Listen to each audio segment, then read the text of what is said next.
자, 오늘 우리가 함께 볼 하나님의 말씀은 로마서 2장 28절부터 29절까지 말씀입니다. 우리가 2장 전체에 있는 내용을 이제 다룰 텐데, 본문은 2장 28절부터 29절까지만 봉독하도록 하겠습니다. 28절과 29절 우리 다 같이 봉독하겠습니다. 시작. 무릇 표면적 유대인이 유대인이 아니요 표면적 육신의 할례가 아니니라. 오직 이면적 유대인이 유대인이며 할례는 마음에 할지니 영에 있고 율법 조문에 있지 아니한 것이라. 그 칭찬이 사람에게서가 아니요 다만 하나님에게서니라. 아멘. 2주간 쉬었다가 이제 로마서를 하려니까 앞에 도통 무슨 이야기를 했는지 이제 기억이 나질 않죠. 그래서 아주 짧게 이제 아주 요약해서 간단하게 짚고 우리가 이어가면 좋을 것 같습니다. 로마서는 로마 교회에게 보낸 바울의 편지입니다. 그냥 보낸 것은 아니고 선교적인 목적을 가지고 또 로마 교회에 가르쳐야 할 것들이 있기 때문에 어떤 복음이 무엇인지를 설명하기 위해서 편지를 보냈습니다. 복음은 유대인과 헬라인을 구별하지 않고 또 유대인과 헬라인이 가지고 있던 복음을 뛰어넘는 모든 죄인을 구원하는 하나님의 능력으로서 바울은 이것을 소개하는 그 자신을 굉장히 뿌듯하게 생각했을 뿐만 아니라 복음 자체를 자랑했습니다. 왜냐하면 이 복음 안에는 하나님의 하나님다우심, 그리고 사람을 향한 하나님의 은혜와 사랑, 또 하나님의 그 의로우심이 담겨 있기 때문이죠. 그리고 이 복음은 하나님 없이 살아가는 모든 사람들에게 절대적으로 필요한 것이었습니다. 그래서 이 복음을 전하는 바울은 복음이 자랑스럽고 또 복음을 전하라고 부르신 이 부르심이 내겐 너무 소중하다, 이렇게 이야기를 하면서 너희도 이 소중한 자리에 동참했으면 좋겠다 이야기를 하고 있었던 것입니다. 바울의 이런 믿음을 보면서 우리는 우리 스스로 복음을 얼마나 자랑스러워하고 있는지 한 번쯤은 생각해 보아야 합니다. 복음은 여러분에게 어떤 것입니까? 어떤 누군가는 예수를 믿는 것, 또 교회 다니는 것을 감추는 분들이 있습니다. 왜 감출까요? 살아가는데 별로 도움이 되지 않는 것 같고, 또 세상의 평가, 세상의 좋은 평가를 얻는데 도움이 되지 않습니다. 이게 도움이 되지 않는다는 정도가 아니라 손해만 끼치고 불편할 때도 많기 때문에 그런 세상으로부터 평가를 받는 것이 두려워서 이렇게 감추고 살아가는 경우가 많이 있죠. 만약 그렇다면 우리는 이 자리에서 복음을 자랑스럽게 생각하는 바울의 이 믿음과 마음을 배워야 합니다. 바울은 복음을 전하다가 돌에 맞기도 하고 매질을 당하기도 했습니다. 수많은 핍박을 당했고 조롱을 당했습니다. 그러나 복음을 감추지는 않았습니다. 오히려 지금 말씀처럼 자랑스러워했죠. 맞는 중에도 복음을 더 꺼내놓으려면 꺼내놓았지 감추려 하지 않았습니다. 왜 그럴까요? 바울은 알고 있었던 것입니다. 지금 복음을 조롱하고 자신에게 돌을 던지는 사람에게 가장 필요한 것이 바로 복음이라는 사실, 이것을 알고 있었기 때문에 감추지 않고 있었던 것이죠. 내가 돌을 던지는 너희를 위한 복음을 전하고 있다. 너희는 아직 깨닫지 못했지만 이 복음은 너희를 위해 너희들에게 정말 필요한 것이다 라는 마음으로 복음을 감추지 않고 계속해서 드러냈던 것이죠. 이러한 마음이 저와 여러분에게 있어야 할 것입니다. 주변 누군가를 만났을 때 복음을 감추지 않고 드러내는 것이죠. 직접적으로 복음을 전할 때도 있고 또 복음적인 삶으로, 하나님의 자녀다운 삶으로 복음을 드러낼 때도 있습니다. 왜 그것을 해야 하냐면 우리가 아니고서는 그들이 하나님을 경험할 수 없고 또 우리가 가지고 있는 복음은 그들에게 반드시 필요한 것이기 때문입니다. 그래서 여러분, 적극적으로 복음을 전하십시오. 또 상황이 정말 안 되신다면 교회 올 때라도 당당하게 오셔야 됩니다. 이렇게 문 활짝활짝 열고 교회 간다 소리치면서 오셔야죠. 누가 뭐라고 하든 이 자리에 올 때는 어깨 피고 와야 되는 겁니다. 하나님께서 함께 하시는 자리이기 때문이죠. 성경책을 요즘은 좀 많이 들고 오진 않는 것 같아요. 이제 스마트폰이라든지 다른 방법으로도 많이 가져오니까. 근데 성경책을 가져오신다면 티나게 들고 오셔야 돼요. 가방에 꽁꽁 숨겨서 오는 게 아니라 옆구리에 차고 나 교회 간다 이렇게. 사람들이 왜 교회 가는가 궁금하겠죠. 그때 우리의 복음을 자랑하는 것입니다. 복음을 자랑하는 마음으로 그렇게 한다는 것이죠. 이것은 복음의 중요성을 알고 있는 사람, 또 세상에게 복음이 얼마나 필요한지 아는 사람들을 많이 할 수 있는 행동입니다. 저는 저와 여러분이 이러한 복음의 중요성을 알고 복음을 자랑하는 삶을 살았으면 좋겠습니다. 자, 이제 말씀을 한번 들여다봅시다. 로마서 2장 1절부터 2절입니다.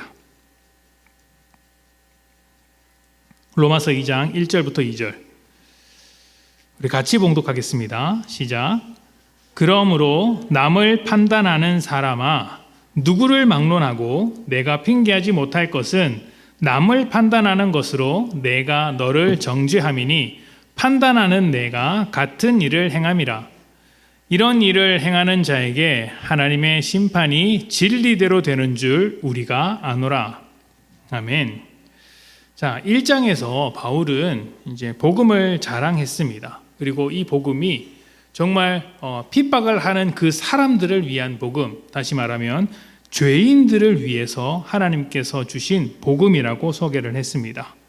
그리고 그 말씀에 이어서 죄인이 누구인가, 죄인이 어떤 상태이기에 복음이 필요한가에 대한 이야기를 했는데 이렇게 1장 후반부에 쭉 나오다가 22절부터 23절에 보면 이렇게 이야기를 합니다. 스스로 지혜 있다 하지만 어리석게 되어 썩어지지 아니하는 하나님의 영광을 썩어질 피조물에, 그러니까 사람의 모양, 동물의 모양, 새의 모양, 물고기의 모양, 이런 피조물의 모양의 우상으로 바꾸어 버린 것, 이것이 죄인의 상태라고 이야기했습니다. 이것은 하나님의 형상으로 창조되었지만 하나님을 버린 인간의 실패, 스스로 하나님이 되고자 했던 인간의 실패를 지적하고 있는 것입니다.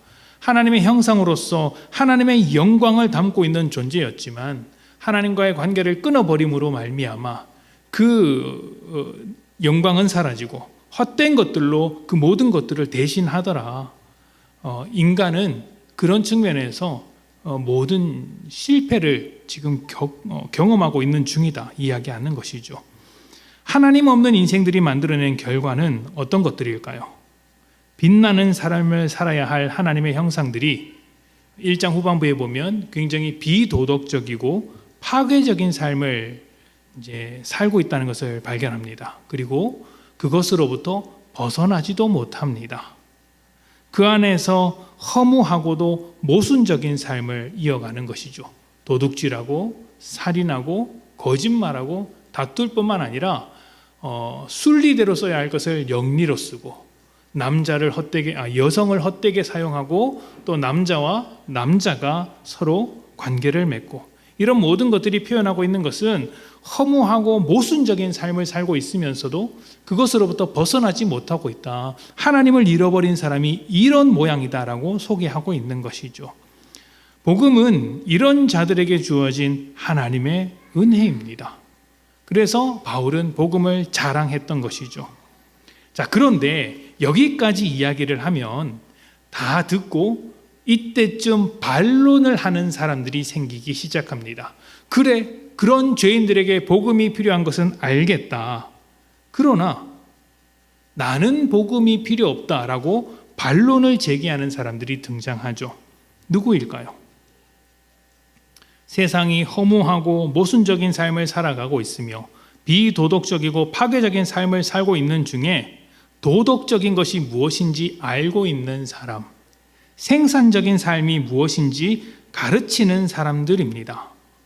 알고 있는 자들이죠. 이런 사람들은 이제 도덕 교사일 수도 있고요, 철학자일 수도 있고, 또 세상의 수많은 이제 스승들, 이제 뭐 성인들 이런 사람들일 수도 있겠죠. 이런 사람들은 복된 삶, 또 자신이 가야 할 길을 알고 있다고 생각하기 때문에 복음은 필요 없다. 나에게 복음은 필요 없다라고 이야기를 합니다. 우리가 읽은 2장 1절과 2절은 바로 그런 자들을 두고 이야기를 하는 거예요. 남을 판단하는 사람아, 죄인이라는 것을 우리가 고백했는데 그 죄를 판단할 수 있는 사람, 너희들아 라고 이야기를 하는 거예요. 그런데 단순히 도덕교사나 철학자나 어떤 세상의 스승만을 말하는 것은 아닙니다. 여기서 조금 더 구체적으로 들어가 보면 폭넓게는 그런 스승들, 도덕교사를 말하는 것일 수도 있지만 조금 더 좁게 아주 구체적으로 분명하게 들어가 보면 우리는 이렇게 생각을 해봐야 돼요. 하나님이 없는 인생들이 모순적인 삶을 살고 있는 그때, 그것은 하나님을 모르기 때문이라고 지적할 수 있는 사람들은 누구이겠습니까? 단순히 착한 사람이 아니라 하나님을 아는 사람들이겠죠. 하나님 없기 때문에 그런 모순적인 삶을 살아간다. 그렇기 때문에 너희는 하나님을 알아야 한다라고 말할 수 있는 사람들, 그것은 하나님의 백성들일 것입니다. 그래서 넓게 생각해 보면 남을 판단하는 사람, 이 사람들은 세상의 훌륭한 도덕적인 사람들이라고 말할 수 있겠지만 좁게 조금 더 분명하게 살펴보면 지금 하나님의 백성이라고 불리는 유대인이라고 말할 수 있어요. 그리고 이 부분을 2장 17절에서 분명하게 보여주고 있습니다. 로마서 2장 17절입니다. 유대인이라 불리는 내가 율법을 의지하며 하나님을 자랑하며, 그러니까 2장이 쭉 이어지는 가운데 그렇게 율법을 가지고 자랑하는 자들, 율법을 가지고 판단하는 자들에 대한 이야기를 하는데 그 사람들이 누구예요? 딱 꼬집어서 유대인이라고 이야기하는 것입니다. 하나님의 백성이라고 말하는 유대인입니다. 유대인들은 하나님과 함께했던 역사를 가지고 있으며 하나님의 백성이라는 선민의식을 가지고 있었습니다. 이 선민의식은 대단한 것입니다. 나는 거룩한 백성으로서 이방인과 부정한 자들과 절대 어울리지 않겠다라는 어떤 선민의식을 가지고 다른 모든 이방인들, 율법 아래 속하지 않은 사람들, 할례받지 않은 사람들을 판단했기 때문이에요. 이들이 가지고 있었던 율법과 할례는 자기 정체성을 지켜주는 아주 확실한 표시였습니다. 율법을 가지고 있으니 그 율법으로 무엇을 하겠습니까? 하나님의 뜻대로 살아가는지 살아가지 않는지, 하나님께 속한 사람인지 아닌지를 분별할 수 있는 것이죠. 1절에서 말한 것처럼 남을 판단할 수 있는 것입니다.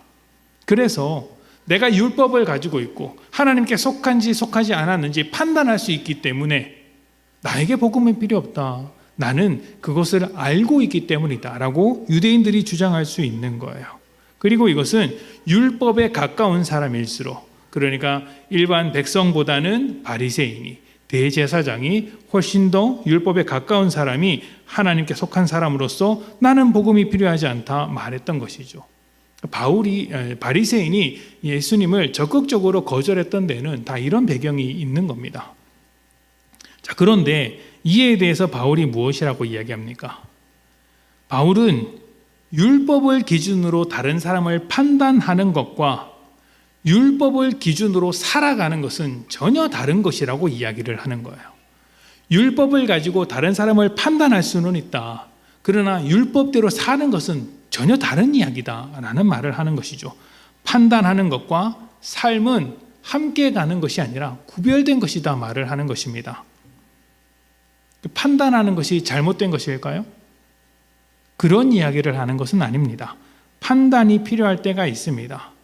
판단하는 게 잘못된 게 아니라 판단을 하면서도 자기가 그 판단하고 있는 일을 똑같이 저지르고 있는 거예요.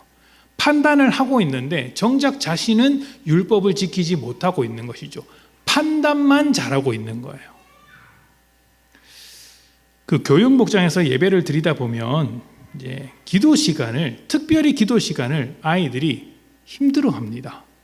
조금 습관이 되지 않아서일 수도 있겠고, 또 기도가 무엇인지 몰라서 그렇기도 하겠지만, 그래서 그런지 이제 기도 시간에 종종 장난치는 아이들이 있습니다. 눈을 감고 두 손 모으고 아주 간절히 기도하는 아이들도 있는 반면 눈을 뜨고 이렇게 장난치는 아이들이 있죠. 그래 기도가 끝나면 그 눈을 뜨고 장난치는 아이들이 뭐라고 합니까? 제 눈 떴어요 이렇게 해요.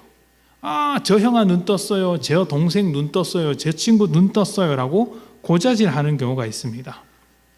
왜 그런 고자질을 하냐면 다 알고는 있는 거예요. 기도 시간에는 눈을 뜨지 않고 정성껏 기도에 집중해야 한다는 것을 누구나 알고 있으니까 저 친구 눈 떴다고 고자질하는 겁니다. 근데 고자질했다고 저 사람의 잘못을 지적했다고 우리가 칭찬합니까? 안 합니다. 고자질했다고 칭찬을 하지 않는 게 아니라 고자질하는 그 아이도 눈을 뜨고 기도를 안 했기 때문이에요. 그러니까 기도를 안 한 네가 기도를 안 한 사람을 정죄하는 걸 절대로 칭찬할 수 없죠. 잘했다 말할 수 없죠. 기도를 하는 것과 기도 안 하는 것을 고자질하는 것은 다른 겁니다. 기도 안 한다고 고자질 했다고 해서 그 친구에게 기도했다고 말하는 사람은 없을 거예요. 판단하는 것도 마찬가지입니다. 판단하는 게 왜 문제일까요? 판단하는 사람이 하는 가장 큰 착각은 판단하는 것 자체를 두고 믿음이라고 생각하는 것입니다. 옳은 말을 하면 내 믿음이 옳다고 생각하는 거예요. 비판을 날카롭게 하면 그만큼 내가 많이 알고 있는 수준 있는 믿음의 사람이라고 생각하는 것입니다. 그런데 여러분, 믿음은 지식이 아닙니다. 지혜죠. 하나님을 아는 지혜라고 합니다. 물론 지식이라고도 하지만 이러한 지식으로서의 믿음과 지혜로서의 믿음을 굳이 구별해서 설명을 하자면 지식은 그냥 아는 거예요. 그러나 지혜는 살아가는 것입니다. 저는 그렇게 구분하고 싶어요. 그러니까 비판을 날카롭게 하면 많이 아는 사람이 비판을 하겠죠? 그러면 그 비판을 많이 할수록, 날카롭게 할수록 내 믿음이 훌륭한 것으로 착각하는 경우가 있습니다. 그래서 교회 안에서 제일 위험한 사람이 누구냐면 아는 사람이에요. 잘 아는 사람이에요.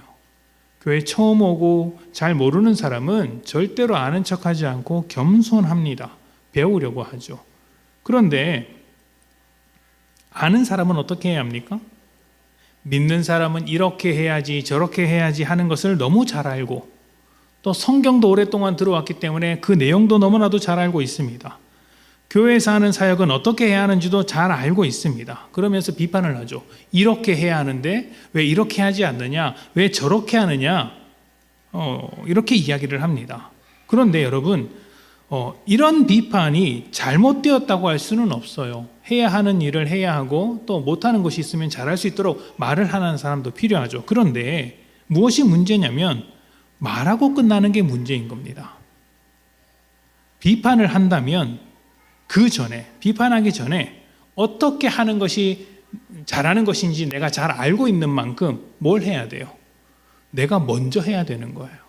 내가 먼저 그 일을 하고 있으면서 이제 잘 해보자고 말할 수 있어야 한다는 것이죠. 만약 알고 있는 것으로 끝나고 비판하는 것으로 끝나면 그것은 건강한 믿음이라고 할 수 없습니다. 오히려 아는 것으로 교회를 쓰러지게 만들고 다치게 만들 수 있죠. 다른 사람을 판단만 하는 것, 자신은 행하지 않고 죄를 판단만 하는 것은 죄가 무엇인지 모르는 데서 시작을 하는 거예요. 우리 믿음이 무엇인지 이해하지 못하기 때문에 그런 행동을 하는 것이죠. 죄 짓지 않는 것이 우리 신앙의 전부라고 생각하는 것입니다. 우리는 죄를 그냥 나쁜 행동, 율법을 어기는 것, 저지르면 지옥 갈 것 같은 일들, 이런 것이라고 생각을 합니다. 그래서 그 사람이 죄를 지었느냐 안 지었느냐 이런 것만 생각하고 있죠. 그래서 판단하는 겁니다. 그거 죄야, 그거 죄야, 이렇게 하죠. 이러한 죄의 성격을 이해하기 위해선 이제 처음으로 돌아가야 합니다. 하나님께서 세상을 창조하셨을 때로 돌아가야 하죠. 로마서 5장 13절입니다. 로마서 5장 13절. 죄가 율법 있기 전에도 세상에 있었으나 율법이 없었을 때에는 죄를 죄로 여기지 아니하였느니라. 아멘. 자, 죄냐 아니냐를 판단하려면 그 기준이 있어야 하는데 유대인들에게 그 기준은 무엇이었습니까? 율법이었어요. 율법. 그런데 율법은 하나님 앞에 죄를 지은 뒤에, 그것도 한참 뒤에 모세를 통해서 주어진 것입니다. 그러니까 죄는 율법이 있기 전부터, 한참 전부터 존재하던 것이죠. 그래서 사람들은 율법이 없었을 그때는 죄를 죄로 여기지 않았다, 죄가 죄인지 몰랐다라고 이야기를 하는 것이에요.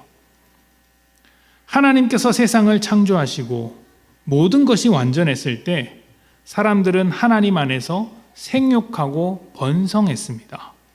하나님과의 관계 안에서 서로 사랑하며 하나님의 사랑을 바탕으로 세상을 다스렸습니다.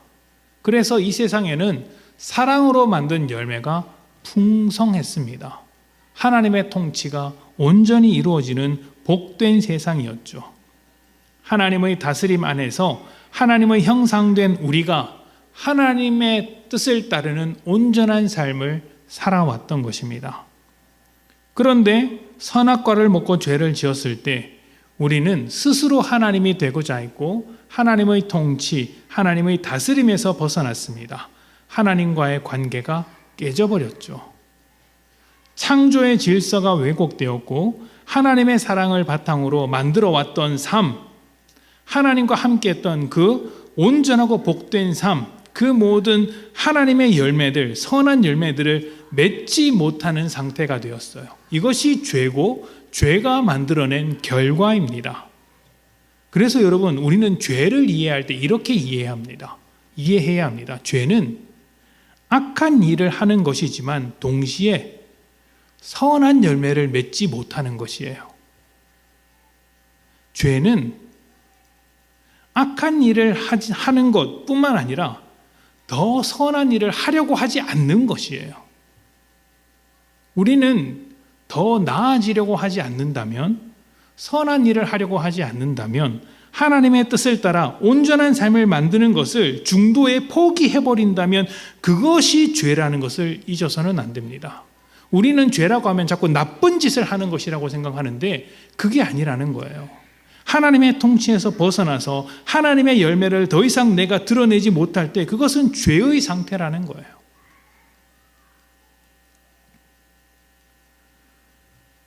하나님과의 관계가 끊어지고 하나님의 통치가 더 이상 풍성해지지 않으며 내 삶에 악한 일을 하지는 않지만 선한 열매를 맺지 못하는 것, 악한 일을 하고 안 하고가 아니라 복되고 선하며 의로운 하나님의 형상으로서의 삶을 살지 못하는 것이 죄의 모습입니다. 그러니까 더 나은 삶을 살지 못하면, 하나님 안에서 더 복되고 나은 삶으로 발전하지 못하면 그건 죄인 거예요. 그래서 우리는 죄를 안 지으면 되는 것 아니냐, 누가 죄를 지었냐, 이런 것을 따져야 하는 사람들이 아닙니다. 왜 우리는 더 선한 열매를 맺지 못하는가? 더 풍성한 열매를 맺지 못하는가? 하나님의 그 은혜와 사랑이 왜 이 정도에 멈추어 버렸는가를 따져봐야 하는 사람들인 거예요. 여기에 문제 제기를 할 수 있어야 합니다. 그렇다면 남을 판단하는 것은 선한 열매를 맺기 위한 것입니까? 물론 판단하고 그 사람이 더욱더 복되도록 이렇게 말을 해줄 수는 있겠죠. 그러나 그것이 정죄로 흐르고 판단으로만 끝난다면 그것은 선한 열매를 맺는 게 아닙니다. 그러면 내가 말을 해줄 때 어떻게 해야 돼요? 내 말을 통해 선한 열매를 맺을 수 있도록 말과 헌신과 섬김이 같이 들어가야 합니다. 판단만 하고 있으면 그건 정죄일 뿐입니다. 남을 판단하는 것은 선한 열매를 맺는 게 아닙니다. 판단하는 것과 선한 열매는 아무 상관이 없죠. 이스라엘 역사가 그것을 증언하고 있습니다. 로마서 2장 23절부터 27절 말씀입니다. 이스라엘 백성이 남을 판단합니다. 무엇을 가지고 판단합니까? 율법을 가지고 판단하는 거예요. 그런데 그 율법으로 어떤 일들이 벌어졌는지를 봅시다. 23절입니다. 율법을 자랑하는 내가 율법을 범함으로 하나님을 욕되게 하느냐. 율법을 가지고 있었는데 그 율법으로 선한 열매를 맺지 못하니까 오히려 그 율법을 주신 하나님을 욕되게 하더라는 것입니다. 누가 욕하겠어요? 사단이 욕하는 겁니다. 하나님 봐라, 하나님 저 정도밖에 안 되는 하나님 아니냐라고 하면서 모욕하는 것이죠. 그 모욕을 누구로부터 이제 하게 되었습니까? 우리가 원인을 제공했다는 거예요. 유대인들이, 율법을 가지고 있는 사람들이. 율법을 자랑하는 내가 율법을 범함으로 하나님을 욕되게 하느냐? 기록된 바와 같이 하나님의 이름이 너희 때문에 이방인 중에서 모독을 받는도다. 내가 율법을 행하면 할례가 유익하나 만일 율법을 행하면 할례가 유익하나 율법을 범하면 내 할례는 무할례가 되느니라. 그런즉 무할례자가 율법의 규례를 지키면 그 무할례를 할례와 같이 여길 것이 아니냐. 할례를 받은 것이 중요하다. 율법을 가지고 선한 열매를 맺는 삶을 사는 게 중요하다. 그 선한 삶을 살면 하나님의 통치를 받는 사람이 맞는 것이고, 그렇지 않으면 너희는 여전히 죄인일 뿐이다. 너희는 죄인이냐 하나님의 백성이냐 삶으로 증명해봐라. 율법을 가진 것 말고 삶으로 한번 증명해봐라. 이렇게 이야기하는 것이죠. 27절입니다. 또한 본래 무할례자가 율법을 온전히 지키면 율법 조문과 할례를 가지고 율법을 범하는 너를 정죄하지 아니하겠느냐. 아멘. 지금 이게 하나님의 백성이라면 율법을 잘 지켜야 한다. 그러니까 율법을 잘 지키는 사람만 하나님의 백성이다. 이런 말씀을 드리고 있는 게 아니에요. 지금 어떤 이야기를 하고 있냐면 복음의 필요성에 대해서 이야기를 하고 있고, 모든 사람이 복음이 필요한 죄인이다라는 것을 이야기하고 있고, 그런 중에 율법을 가진 자들이 나는 죄인이 아니다라고 주장하는 이야기들을 하고 있는 거예요. 바울이 뭐라고 합니까? 율법을 가지고 있어도 너는 율법대로 살지 못하고 있지 않느냐. 율법이 없는 자도 율법대로 살지 못하고 율법이 있는 자도 율법대로 살지 못한다. 그래서 모든 사람이 죄인이다 라는 이야기를 하고 싶은 겁니다. 유대인은 율법을 가졌고 성전이 있었고 제사를 드렸습니다. 할례도 받았습니다. 할례는 거룩한 백성이라는 그 흔적을 내 몸에 남기는 거예요. 그 거룩한 백성이라는 표시를 내 몸에 남기는 것입니다. 그래서 유대인들에게 할례를 받고 안 받고는 굉장히 중요한 문제입니다. 그런데 바울은 뭐라고 합니까? 율법과 할례가 있다고 해도 그에 합당한 삶이 보이지 않으면 하나님의 백성으로서 거룩한 삶, 하나님의 형상으로서의 열매가 없다면 그것은 다 껍데기다. 아무것도 아니다.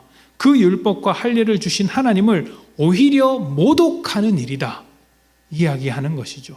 그러면 이스라엘 역사를 통틀어서 이스라엘은 하나님께 영광을 돌린 백성입니까? 하나님을 모독한 백성입니까? 모독한 백성이죠. 그 구약 성경 내내 그들의 역사는 우상을 섬긴 역사였기 때문입니다. 마태복음 7장 2절부터 5절 말씀을 한번 봅시다.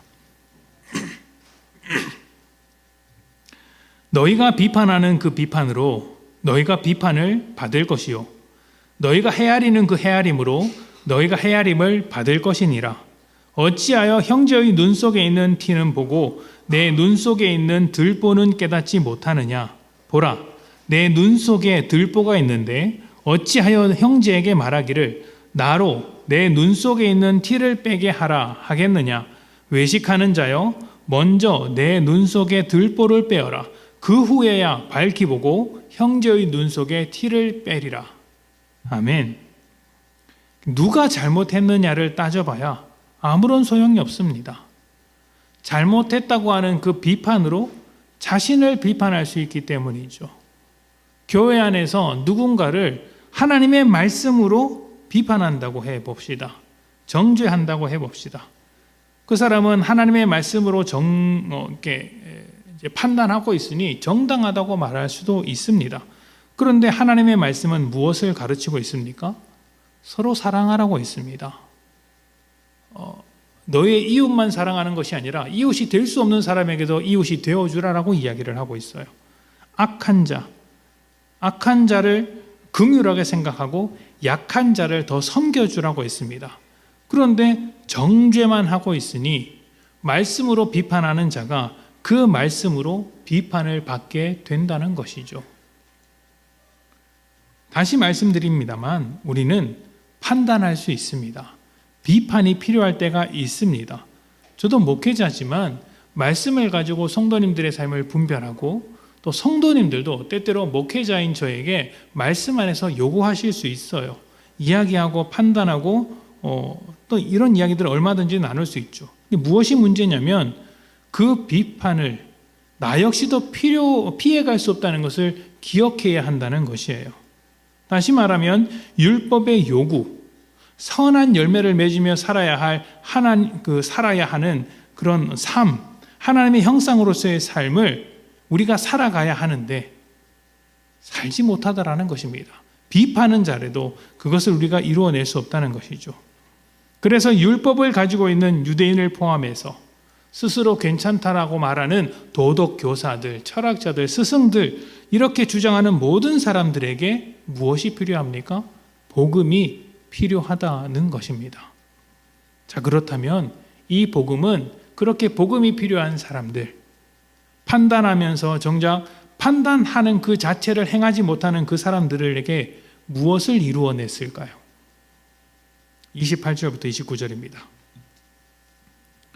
무릇 표면적 유대인이 유대인이 아니요 표면적 육신의 할례가 아니니라. 지금까지 해왔던 이야기의 요약입니다. 너희가 유대인이라고 율법을 자랑하고 할례를 자랑했는데 그거 겉으로 드러나는 거 다 중요한 거 아니야.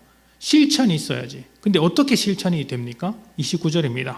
오직 이면적 유대인이 유대인이며 할례는 마음에 할지니 영에 있고 성령으로 마음의 할례를 받는다라는 의미예요. 율법 조문에 있지 아니한 것이라 그 칭찬이 사람에게서가 아니요 다만 하나님에게서니라. 아멘. 유대인이라는 신분을 가졌다고 해서 진짜 유대인이 아니다. 이면적 유대인이 진짜 유대인이다. 하나님의 백성이다라는 말이죠. 이면적 유대인, 이면적 하나님의 백성은 어떻게 됩니까? 방금 말씀드린 대로 할례를 마음에 해야 하는데 율법 조문에 있는 것이 아니라고 합니다. 율법을 잘 지키는 것으로 만들어내는 것이 아니라 영에 있다고 이야기를 해요. 쉬운 번역으로 하면 성령을 따라 마음의 할례를 받는 것을 말하는 거예요. 예레미야 31장 31절부터 33절까지 말씀입니다. 예레미야 31장 31절부터 33절까지 말씀. 여호와의 말씀이니라. 보라, 날이 이르리니 내가 이스라엘 집과 유다 집에 새 언약을 맺으리라. 이 언약은 내가 그들의 조상들의 손을 잡고 애굽 땅에서 인도하여 내던 날에 맺은 것과 같지 아니할 것은 내가 그들의 남편이 되었어도 그들이 내 언약을 깨뜨렸음이라. 여호와의 말씀이니라. 그러나 그날 후에 내가 이스라엘 집과 맺을 언약은 이러하니 곧 내가 나의 법을 그들의 속에 두며 그들의 마음에 기록하여 나는 그들의 하나님이 되고 그들은 내 백성이 될 것이라. 여호와의 말씀이니라. 아멘. 이 말씀을 한번 잘 보십시오. 하나님께서 이스라엘과 새로운 언약을 맺는데 하나님의 율법을 마음속에 기록하겠다고 합니다. 새로운 백성을 세우실 것인데 하나님의 율법을 마음속에 기록하겠다 이렇게 이야기를 합니다. 이것이 앞에서 마음의 할례를 받는 것과 같은 것이에요. 율법을 가지고 있고 할례도 받았지만 이스라엘 백성은 어떻게 했습니까? 하나님과의 약속을 깨뜨렸습니다. 31절부터 32절 보면 내가 새 언약을 맺겠다고 말씀하지 않습니까? 왜 새 언약을 맺습니까? 이전의 언약, 율법을 줌으로써 맺은 언약은 이스라엘 백성이 하나도 지키지 않더라.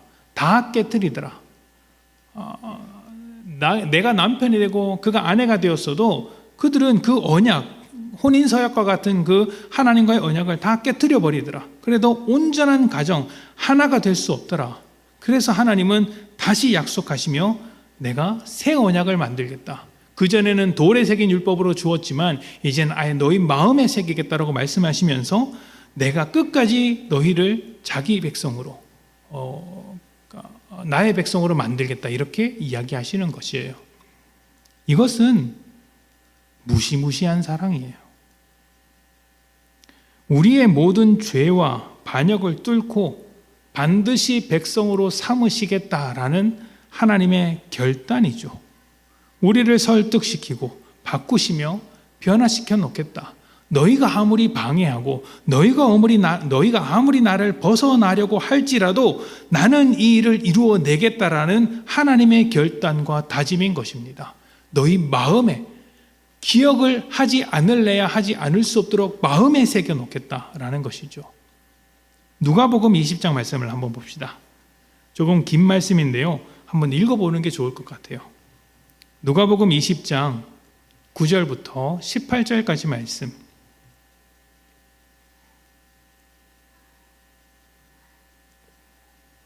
누가복음 20장 9절부터 18절까지 말씀.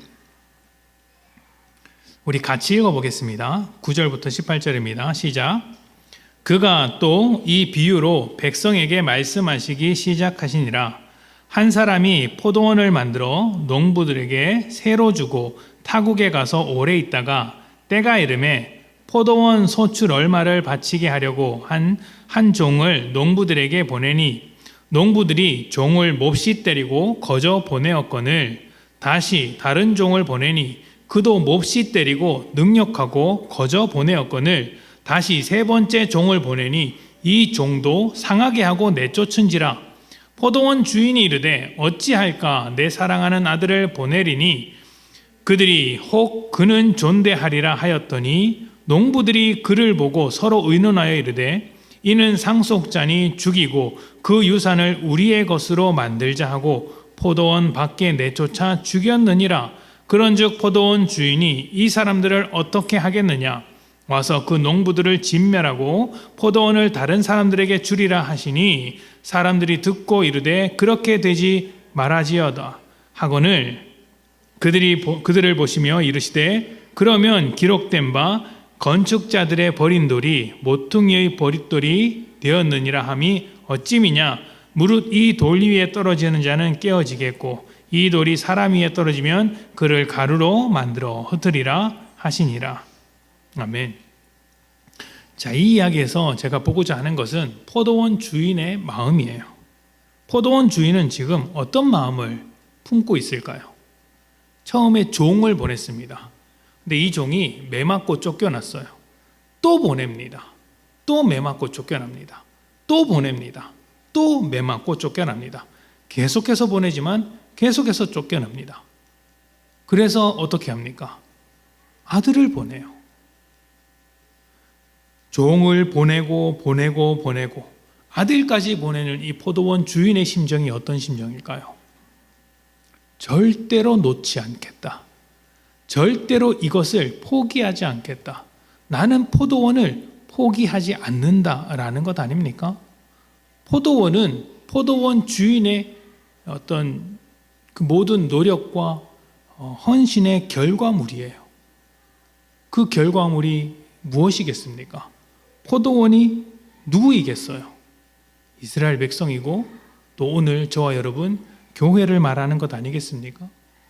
내가 끝까지 이 포도원을 살리기 위해서 종을 보내었다. 아들을 보내었다. 포기하지 않겠다라는 것이죠. 하나님이 우리에게 계속해서 찾아오셨고 예수까지 보내셔서 우리의 마음에 성령을 주셨습니다. 그리고 이제 하나님의 자녀로 만드신 것이에요.